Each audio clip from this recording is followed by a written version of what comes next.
Okay, continuing on our review of linear function basics. This is part 4. We've been talking about this whole idea of linear functions in the context of tricycle racing, and so that's where you see that from. If you haven't watched any of the previous videos, it might not make as much sense, but you'll see a little bit about it today. So what we've been doing is looking at several different topics, and today I want to look at these two right here, writing linear functions from tables and graphing linear functions. So let's get started here. So we're writing linear functions from a table, and here's what this means. I would like to be able to generate a recipe, basically, that tells me, hey, you know, if you want to generate y coordinates, what do you do to the x coordinates in order to get there? Okay, you got to have some process that you apply in here in order to get y coordinates. Say you can see that you got a y coordinate of -1 when you entered a 0, and you got a y coordinate of 4 when you entered a 1, and a y coordinate of 9 when you entered a 2. But what's the pattern? You know, for instance, if I enter an x coordinate of 8, what should I expect to get? Well, it'd be nice to have a recipe or an equation to be able to just generate that. So that's what we're looking for. And to do that, what I'm hoping to do is to notice some patterns and then write that pattern in the form of an equation. And really, that's all an equation is. It's just a statement of a pattern. Okay.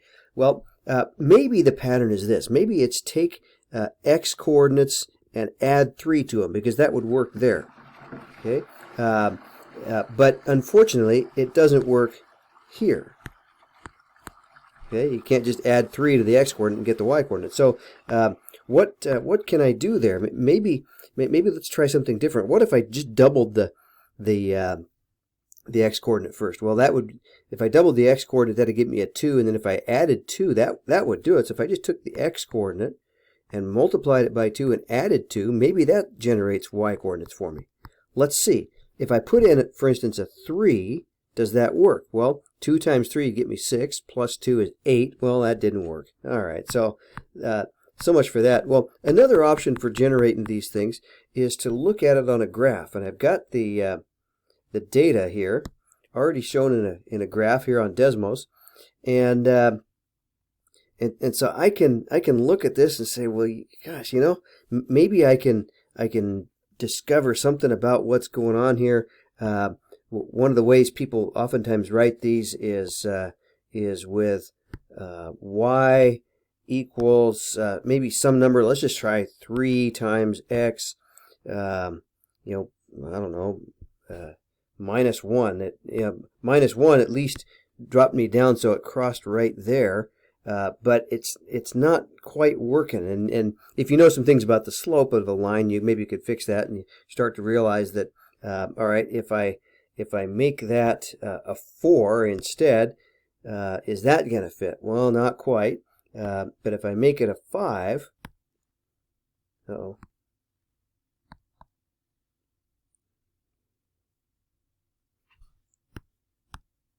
If I make it 5 there, oh, look, that fits. So I could putz around with it long enough that I finally generate the equation by just kind of accidentally picking numbers in front of the x and the number by themselves. But there's some faster ways to do that.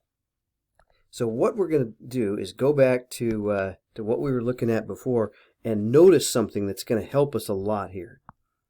Okay. If I'm carefully observing here, I noticed that it went up by 5 here. And it also went up by 5 there. And it also went up by 5 there. Okay? Now you might have noticed that that was the same number we had in front of the x when we were graphing. But here's what we figured out as we've done some of these. We've said, you know, if I guess around long enough, I eventually come up with the idea that, hey, you know, I can take the x coordinate, multiply it by 5, and subtract 1, and that gets me y coordinates. And I could just keep playing around with it till it works, either on a graph or guessing numbers for the number in front of x here and the number out here by itself. And what we figure out after a while is, hey, wait a minute. every time I do one of these equations, these numbers here always match that number. Okay, let me say that again. However much this jumps up by, it jumps up by 5 in this case, that always seems to match this number. Now, we'll point out for the time being, that only works if these numbers here are going up by 1, and they are. Okay, so that the x's are going up by 1, then whatever this goes up by tells you what goes right here. So if I didn't know that the equation was this from before, from graphing it or guessing or whatever it was, if I didn't know that, I could say, hey, I at least know this. It starts out with y equals 5x. Okay, I don't know what else it is yet, but I know it starts with y equals 5x. Okay, and then I could do this. How about if I just try it like it is and see if it works? If I put in a 1, I'm supposed to get a 4.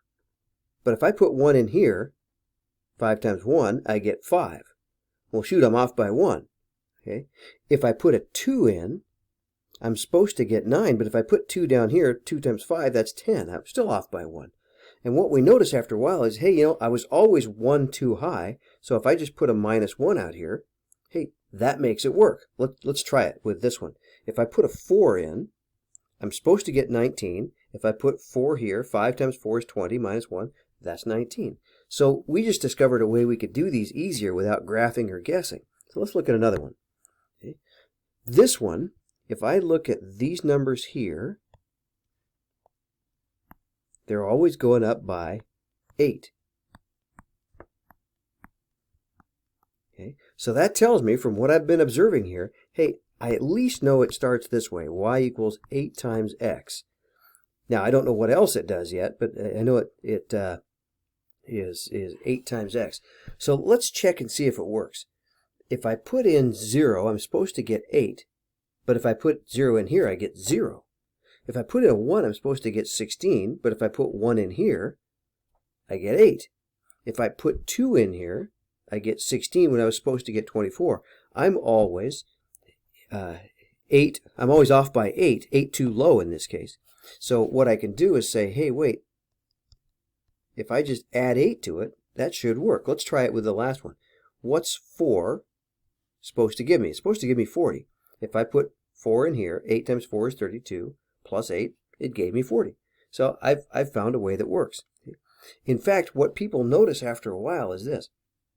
Especially when they were nice enough to tell me that when x is 0, you get something for y. It turns out this number right here seems to match up with that one. Let's look back at the previous one. Okay, they gave me 0 here, so this number matched up with that one. So that works out pretty nicely. Let's test that and see if it works. Okay. Oops.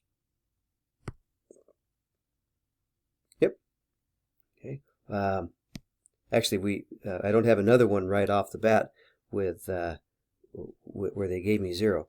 So what you can do when you're doing these things on, for instance, if you're using Delta Math, is where I get these tables from. You can look and say, all right, whatever the y's goes up by, as long as it's going up by 1 here, these numbers here are the number in front of the x. And then if they give you a 0, then you can easily say, well, 8 times 0 would give you 0. You're going to have to add 8 to get to 8. So that works. Okay. So I'm going to insert another page here and just make up a new one. I think I can insert.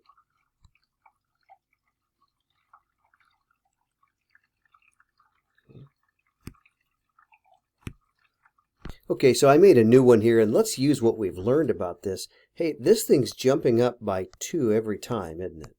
Okay, goes up by 2, goes up by 2, goes up by 2. Let's check. These are all going up by 1 every time, so we can use what we learned here and say, look, I know it starts with y equals 2x right here, and then what we had figured out was if they give you what y is when x is 0, then this number is just what goes out the back door here. Now let's check and make sure we have it right.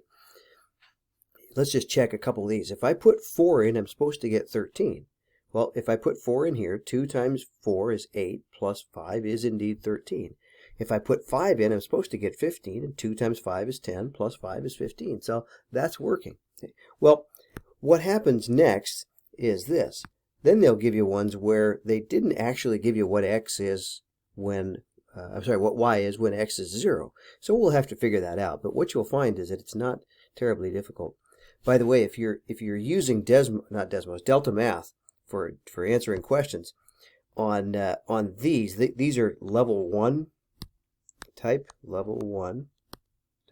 in Delta Math, and they ask you to type in this part. They give you a y equals, and then you just type in 2x plus 5.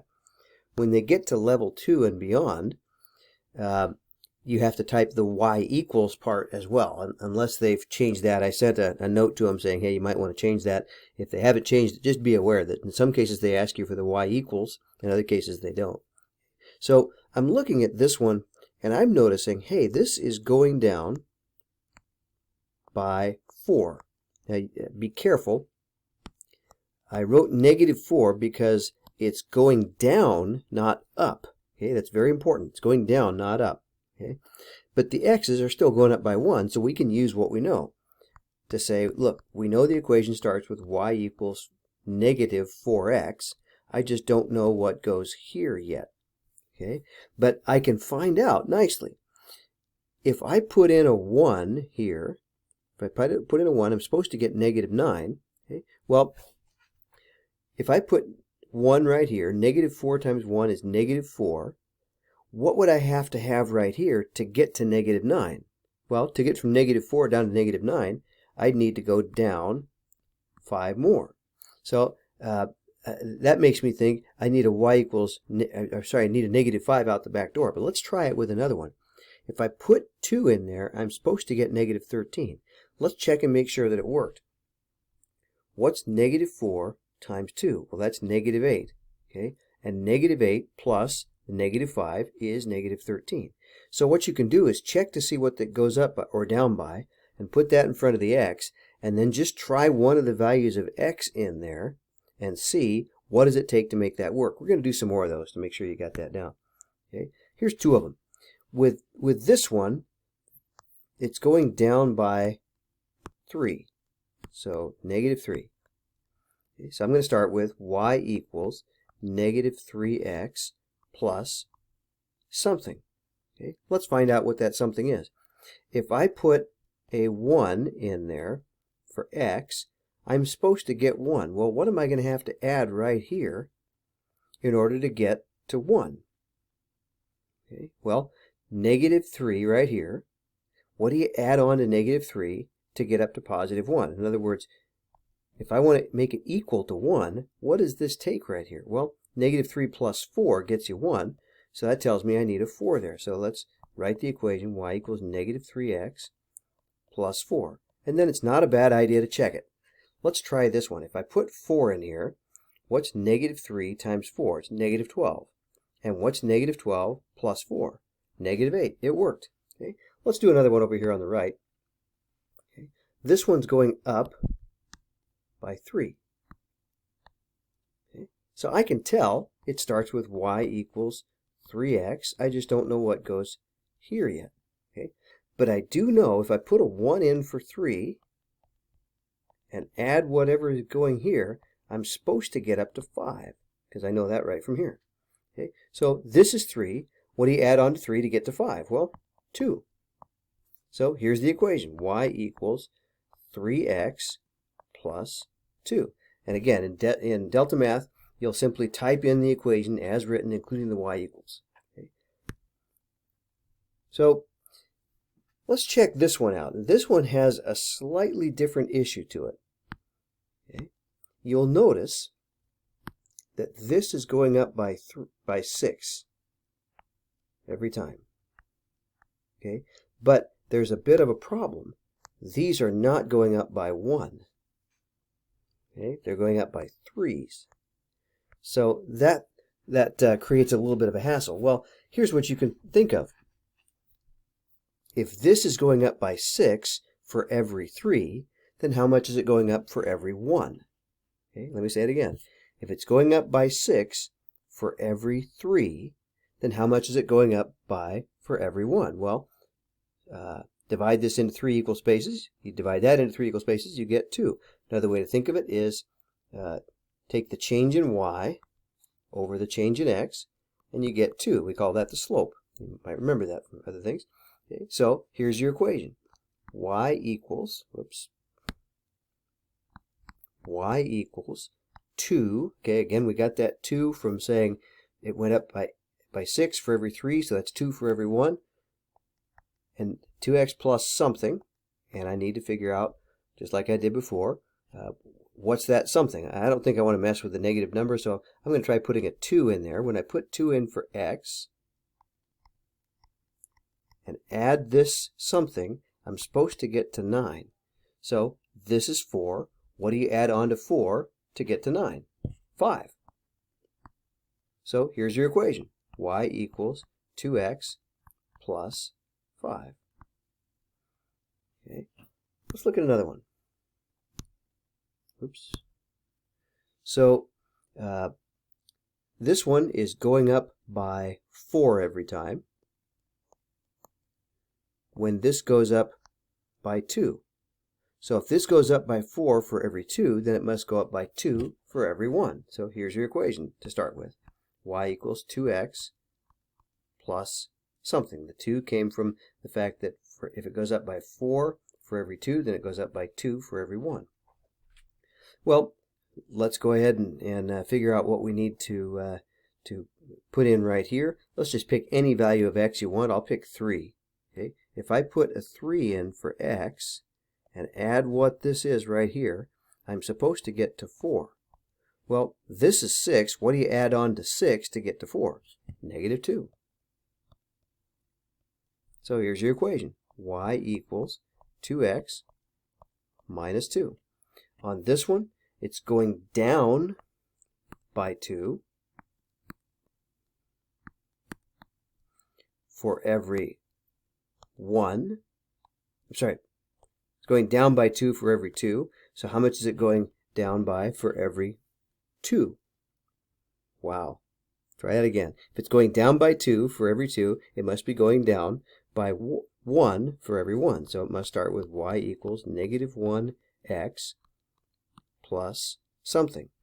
I don't know what yet, but I can just choose any value for x, put it in, and figure out what it takes to get to that y. So if I put a 1 in, for instance, and add whatever this is, I'm supposed to get to negative 4.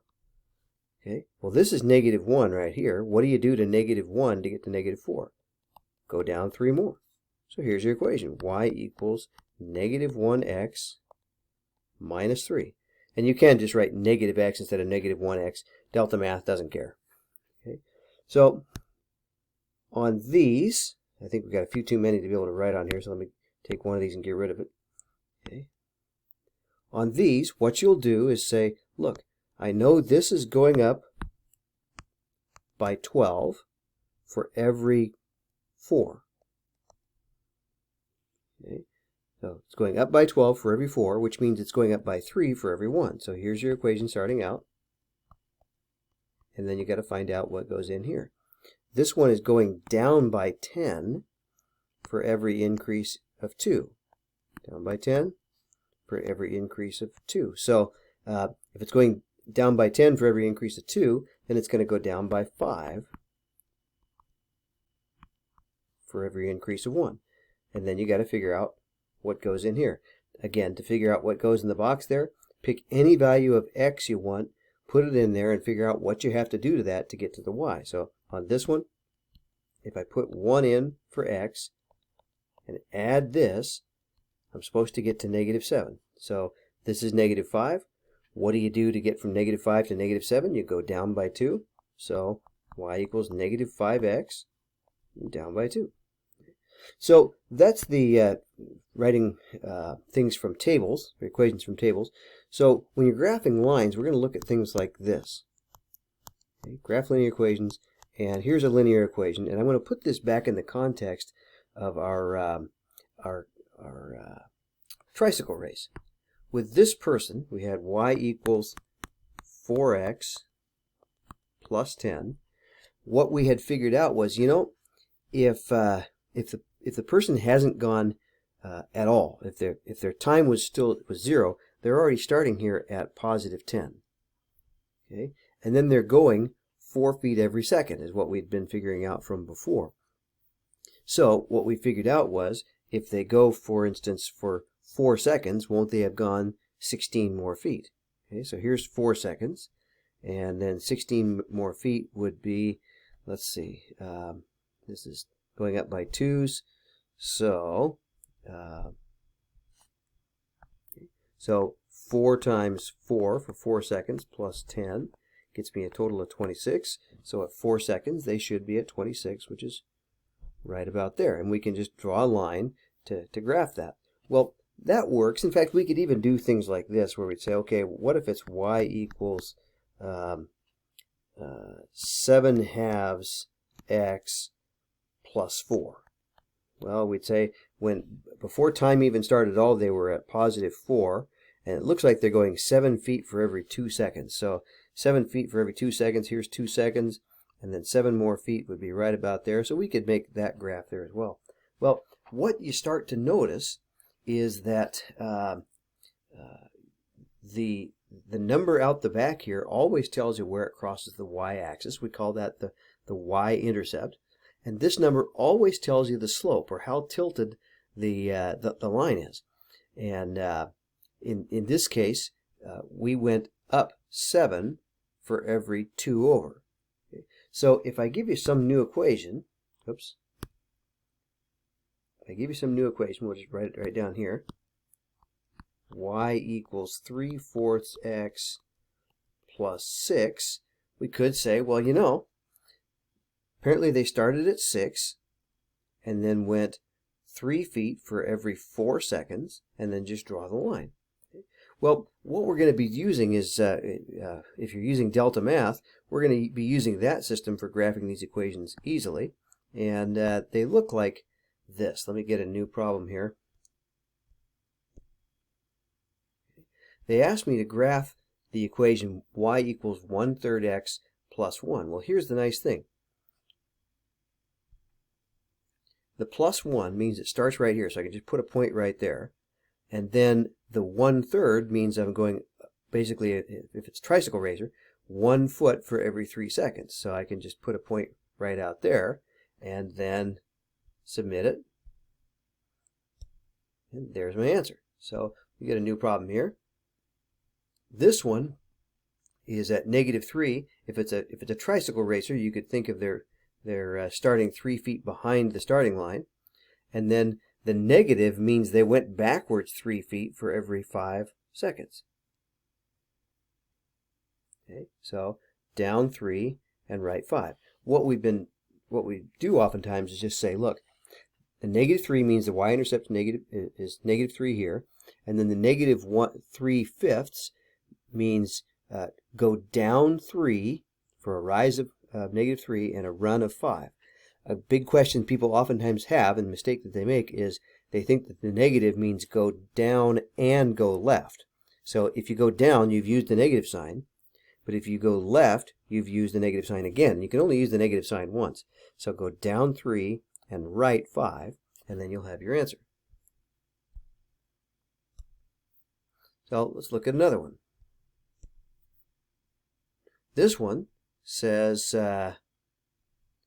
it crosses at 6, but then what? Well, anytime you see an x, you can think of there being a 1x there.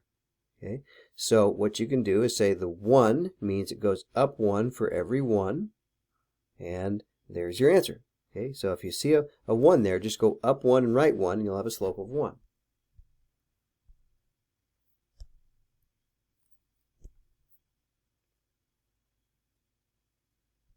Okay, this one says, well, apparently we're crossing at 2 because of this 2 right here. Okay, and then -2 means go down 2 and right 1 and put another point there. Okay, so you're just graphing those things and practicing getting them on the graph correctly. All right, that should do it.